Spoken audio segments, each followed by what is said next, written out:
এই ভিডিওতে আলোচনা করব মূলত দুটো বিষয় নিয়ে।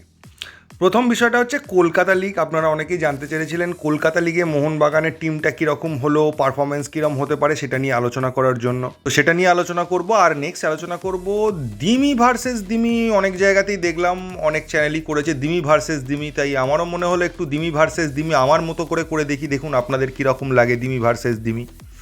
প্রথমে যদি চলে আসি কলকাতা লিগে, এখন কলকাতা লিগের ব্যাপারটা হচ্ছে কলকাতা লিগের প্লেয়াররা প্র্যাকটিস করছে এবং কলকাতা লিগের টিমটা যথেষ্ট ভালো তৈরি করা হয়েছে। যে ধরনের প্লেয়ার দিয়ে কলকাতা লিগ খেলা হয় সেই ধরনের সবথেকে ভালো মানের প্লেয়ারদের আনা হয়েছে মোহনবাগানে, এবং তাদের সঙ্গে কিছু আইএসএল খেলা প্লেয়াররা খেলবে। আইএসএল খেলা প্লেয়ার বলতে আমি সিনিয়র প্লেয়ারদের কথা বলছি না, জুনিয়র প্লেয়ারদেরই কথা বলছি। তো টিমটা মোটামুটি সব দিক দিয়ে দেখে মনে হচ্ছে ঠিকঠাক আছে, বা টিমটার ইন্ডিভিজুয়াল প্লেয়ার নিয়ে যদি কথা বলতে বলেন তাহলে আমার মনে হয় এটা টু আর্লি টু সে, এত তাড়াতাড়ি বলাটা ঠিক নয়। তার কারণটা হচ্ছে যে কলকাতা লিগে এদেরকে যাদের সঙ্গে খেলতে হবে তারা শক্তির বিচারে হয়তো মোহনবাগানের থেকে কিছুটা পিছিয়েই থাকবে, কিন্তু তারা এক্সপিরিয়েন্সে মোহনবাগানের থেকে অনেক এগিয়ে থাকবে। অনেক বয়স্ক প্লেয়াররা খেলবে এখানে, এবং প্লেয়ারদের যে অভিজ্ঞতার ব্যাপারটা সেটা কিন্তু আমাদের টিমের প্লেয়ারদের মধ্যে কম আছে, কারণ ম্যাক্সিমাম তারা জুনিয়র প্লেয়ার, বেশি দিন খেলার অভিজ্ঞতা নেই। আর দু নম্বর ব্যাপার হচ্ছে বৃষ্টি হতে পারে, বৃষ্টি মাঠে কাদা মাঠে খেলা হতে পারে, তো সেই সম্পর্কে অভিজ্ঞতা আমাদের প্লেয়ারদের কম আছে, এবং কলকাতা লিগের যে ধরনের খেলা হয় সে সম্পর্কে অভিজ্ঞতাটা কম আছে। তো সেইটাকে তারা কিভাবে ম্যানেজ করে এবং কোচ কিভাবে ম্যানেজ করে সেটা কয়েকটা ম্যাচ না দেখা পর্যন্ত তাদের পারফরমেন্স নিয়ে কথা বলাটা ঠিক হবে না, কারণ এখন যেটাই বলা হবে সেটা আন্দাজে বলা হবে। একটা দুটো ম্যাচ হলে মোটামুটি বোঝা যাবে যে তারা মাঠে নেমে কীরকম পারফর্ম করছে, তখন এটা নিয়ে কথা বলাটা আমার মনে হয় বেটার হবে। তবে আবার এটাও বলবো যে মোহনবাগানের টিম সব দিক দিয়ে ঠিক আছে, তো প্রবলেম হওয়ার কথা নয়। এখন দু একটা ম্যাচ হোক, তাহলে টোটাল অ্যানালিসিসটা করা যাবে। এবার দিমি ভার্সেস দিমি কিন্তু অনেক ইউটিউব চ্যানেল করেছে, এটা নতুন কিছু নয়। তারা মানে অনেক দিক দিয়ে বিচার করেছেন, স্ট্যাটিস্টিক দিয়ে বিচার করেছেন যে কোন দিমি এগিয়ে। দিমি ভার্সেস দিমি মানে আশা করি আপনারা বুঝতে পারছেন যে দিমিত্রি ডায়ামান্টাকোস ইস্টবেঙ্গলের এবং আমাদের দিমিত্রি পেট্রাটস। কিন্তু আমাকে যদি বলেন তাহলে আমি বলবো যে এদের কোনো তুলনা এখন করাটা উচিতই নয়, কারণ ডায়ামান্টাকোস সবে এসছে ইস্টবেঙ্গলে, এখনও পর্যন্ত ইস্টবেঙ্গলের জার্সি পরে নামেনি মাঠে। সে কীরকম ইস্টবেঙ্গলের হয়ে পারফরমেন্স করবে সেটা কেউ জানে না। ফলে মোহনবাগান ইস্টবেঙ্গলের অ্যাসপেক্টে দিমি ভার্সেস দিমি করাটা আমার মনে হচ্ছে যে খুব একটা ঠিকভাবে অ্যানালিসিস হলো না, বা ঠিকভাবে কম্পেয়ার করা হলো না, কারণ ইস্টবেঙ্গলের জন্য এখনও প্রচণ্ড গুরুত্বপূর্ণ প্লেয়ার বা বিশাল একটা এফেক্টিভ প্লেয়ার হয়ে ওঠেননি ডায়ামান্টাকোস। হয়তো তিনি এই সিজনেই হয়ে যাবেন, সেটা পরের বিষয়, তারপর করলে মনে হয় অ্যানালিসিসটা ঠিক হবে। তো আমার এই মুহূর্তে দাঁড়িয়ে যে অ্যানালিসিসটা মনে হচ্ছে যে দিমিত্রি পেট্রাটসের সঙ্গে দিমিত্রি ডায়ামান্টাকোসের কোনো রকম তুলনা করাটাই উচিত হবে না। আর নিরপেক্ষভাবে বিচার করলে আমি বলবো, আপনারা অনেকেই ভাববেন যে আমি মোহনবাগান সমর্থক বলে বলছি, তবুও আমি বলছি যে আমি কিন্তু নিরপেক্ষভাবে বলার চেষ্টা করছি। ডায়ামান্টাকোসের খেলা, আমি কেরালার ডায়ামান্টাকোসের যে খেলা দেখেছি, খুবই ভালো প্লেয়ার।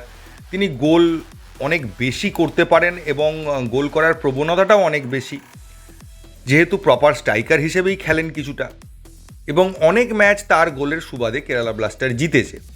কিন্তু সেটা একদম সাধারণ স্বাভাবিক একজন ভালো স্ট্রাইকার কোনো টিমে এলে যেরকম হয় ব্যাপারটা সেরকম হয়। দিমিত্রি পেট্রাটসের সঙ্গে ব্যাপারটা কিন্তু একদমই মেলে না। দিমিত্রি পেট্রাটস যেটা করেন সেটা হচ্ছে আমাদের হেরে যাওয়া ম্যাচকে জিতিয়ে দিতে পারেন। দিমিত্রি পেট্রাটস যে কোনো জায়গা থেকে গোল করে দিতে পারে। দিমিত্রি পেট্রাটস ভাইটাল সিচুয়েশানে ম্যাচের মোড় ঘুরিয়ে দিতে পারে। দিমিত্রি পেট্রাটস মাঝমাঠ থেকে শট নিয়ে অবিশ্বাস্য শটে গোল করে দিতে পারে।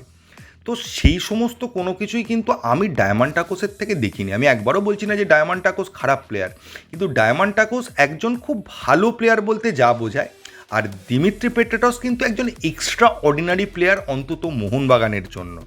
গত 2-3 বছর ধরে দিমিত্রি পেট্রাটস যে সার্ভিসটা মোহনবাগানকে দিয়ে যাচ্ছে, তো মোহনবাগান সমর্থকরা কিন্তু দিমিত্রি পেট্রাটসকে একটা অন্য জায়গায় বসিয়ে দিয়েছে। ডায়ামান্টাকোস এখনও পর্যন্ত ইস্টবেঙ্গলে তো খেলেইনি, কিন্তু কেরালা ব্লাস্টারের প্লেয়াররাও বা এই সমর্থকরাও কিন্তু তাকে ওই লেভেলে এখনও আনতে পারেনি। যদি ওই লেভেলেরই মনে করতো বা ওই লেভেলে কেরালা ব্লাস্টার সমর্থকরা তাকে বসাতে পারতো, তাহলে কি তারা ছাড়তো?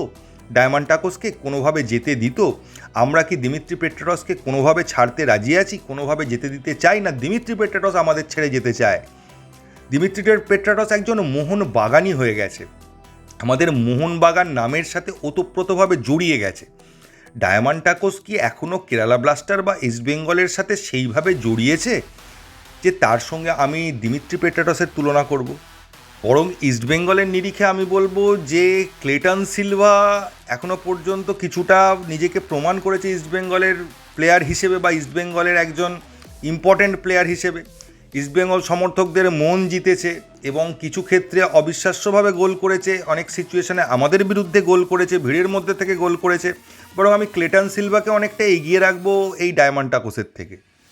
এখন ডায়মান্টাকোস যদি ইস্টবেঙ্গলের হয় দুর্ধর্ষ কিছু পারফরমেন্সও করে, তাহলেও আমি বলবো অন্তত 3টে বছর যেতে দিন, কারণ দিমিত্রি আমাদের এখানে টানা পারফরমেন্স করে যাচ্ছে। ডায়মান্টাকোস 2-3 বছর ইস্টবেঙ্গলের হয়ে সেই লেভেলের পারফরমেন্স করুক, তারপর দুজনকে এক সারিতে ফেলে তাদের মধ্যে কে বেটার, কোন দিমি তার টিমকে বেশি সাহায্য করেছে ইত্যাদি নিয়ে বিচার করা যাবে।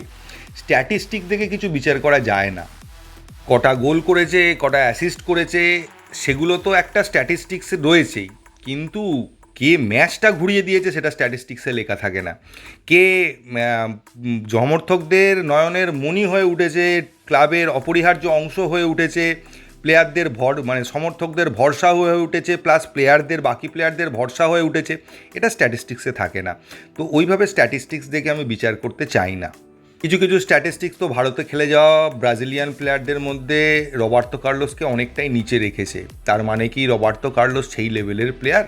রবার্তো কার্লোস কী লেভেলের প্লেয়ার আমরা সবাই জানি। তো ওইভাবে স্ট্যাটিস্টিক্স দিয়ে বিচার করলে হয় না, কারণ রবার্তো কার্লোস এখানে খেলতে এসেছিলো তার শেষ বয়সে, লাস্টের দিকে। তো সেই কারণে ভারতীয় ফুটবলের নিরিখে রবার্তো কার্লোস খেলে যাওয়া ব্রাজিলিয়ানদের ক্ষেত্রে অনেকটাই পেছনে থাকবে।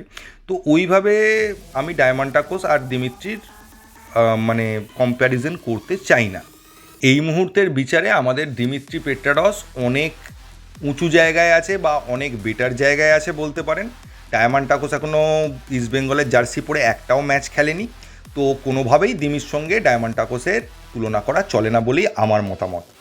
তো এই এইটুকুই। যদি ভিডিওটা ভালো লাগে প্লিজ চ্যানেলটাকে সাবস্ক্রাইব করবেন। থ্যাংক ইউ, ধন্যবাদ এবং জয় মোহনবাগান।